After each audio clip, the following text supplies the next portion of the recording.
Mrs. Brooke paced back and forth in the apartment, unable to find her place.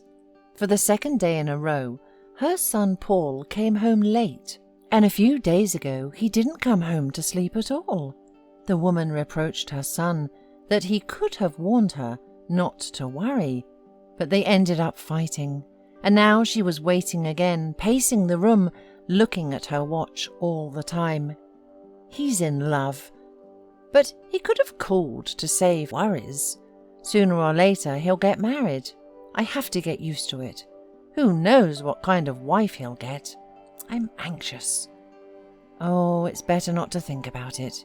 He is, of course, an adult, but my soul hurts for his future. Mrs. Brooke could not stop worrying. She used to laugh at such mothers who overprotected their adult sons, but now she was no better than them. The woman considered all the girls he introduced her to as unworthy of her son. Mrs. Brooke was quite sure that Paul should consult her in such an important matter as choosing a bride. She certainly knew better than anyone what he needed. Suddenly, the lock on the door clicked. Mrs. Brooke shuddered and immediately rushed into the hallway to meet her son, but halfway stopped, went into the kitchen, and sat down at the table, folding her hands in front of her. "Mum, are you not sleeping? It's late already," the son asked, looking at his mother in surprise. "You know I'm worried. You should have called," she said reproachfully.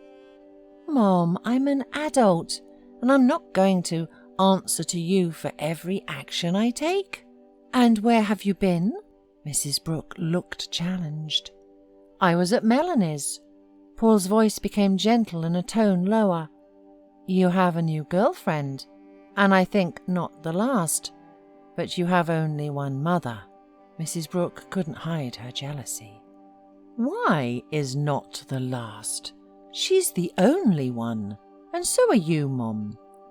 Paul walked over, leaned down and kissed his mother on the cheek. "And please don't talk bad about her. If we fight, you'll be regretting it later. Melanie is my fiancée, and I'll introduce her to you. But she is—" "What? Is there something wrong with her?" Mrs. Brooke wondered if he was going to bring some homeless girl into the house. Like in childhood, he used to pick up kittens and puppies on the street and drag them home.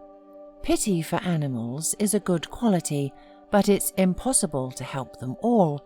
Back then, she'd pretend to be allergic and start sneezing, and Paul had to find new owners for them. Unfortunately for Mrs. Brooke, she couldn't pretend like that now. The words were about to roll off her tongue, but she saw her son's cautionary gaze and remained silent. "There's nothing wrong with her, Mother. She's beautiful and a good cook. I like her, anyway, but she's not single." "Are you in love with a married woman?" There must have been a look of fear on his mother's face, because Paul immediately said, "No, of course not. But she has a son. He's 5 years old." "5?" exclaimed Mrs. Brooke. "At what age did she give birth?" "Mum, don't shout. She's older than I." Mrs. Brooke almost choked with anger. Her sonny, her darling, whom she madly loved, for whom she could move mountains and give up her life, fell in love with a woman older than him and even with a child. "Mom, I love her. A person has a right to make a mistake. You said so yourself." "Yes, but her mistake is for life. You can't fix it. Aren't you interested in free young girls without kids anymore?" shouted Mrs. Brooke angrily. "That's why I didn't tell you about her, and I didn't invite her to meet you." Paul jumped to his feet. "I knew you wouldn't understand me. Remember when you told me about that poor girl at your work who was seduced and dumped by her boyfriend? You felt so much sympathy for her. You said she was a wonderful person and that she would definitely meet a good man who would be a father to her daughter. Why can't I be that good man? It's not a fact that with a free and young woman we're going to have a lifelong relationship. I love Melanie and her son. He's a wonderful boy. Mom, you must understand, if even you don't like her, I won't leave her. And now let's end our conversation here so we don't fight further." Mrs. Brooke looked at her son in horror. "Paul, I raised you and dreamed that you would be happy." "I am happy. That's enough. This is my life, Mum. If you interfere with it, I'll leave," Paul said and went to his room. From that day on, mother and son stopped talking. Paul went to his work in the morning, then spent time with his beloved, and came home late and went straight to his room. Mrs. Brooke did not know what to do, how to fix their broken relationship. Not long ago she cradled him in her arms, sang lullabies, treated his broken knees, and now he had his own adult life. It wasn't easy for her to accept this. Mrs. Brooke could not hide the pain of the rift with her son for long, and shared with her friend Virginia.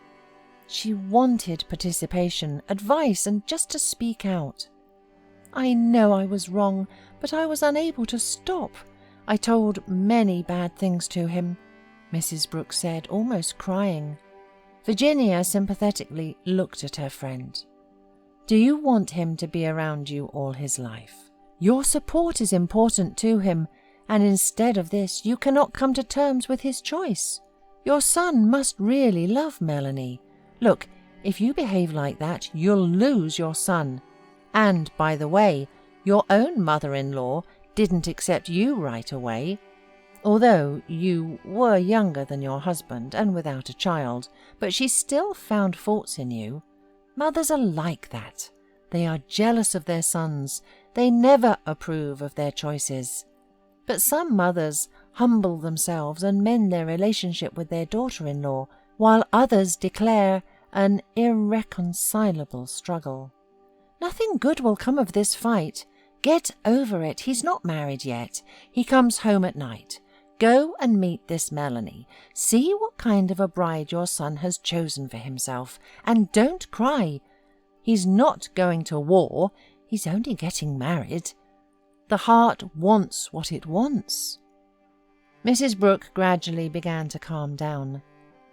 For 3 weeks she and her son had been living as strangers.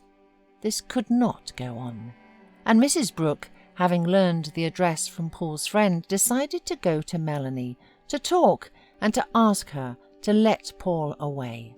On Tuesdays and Fridays, Paul went to the gym after work, and Mrs. Brooke decided that she would visit her soon-to-be daughter-in-law at that time. Knowing that Melanie had a child, she decided to buy him a toy. A toy was a sign of attention, but to the child, not to his mother. Mrs. Brooke went into the store and got so involved in choosing that she imperceptibly decided, "Today I will buy this car, and the next time I will buy that one, although it is unlikely that there will be a next time."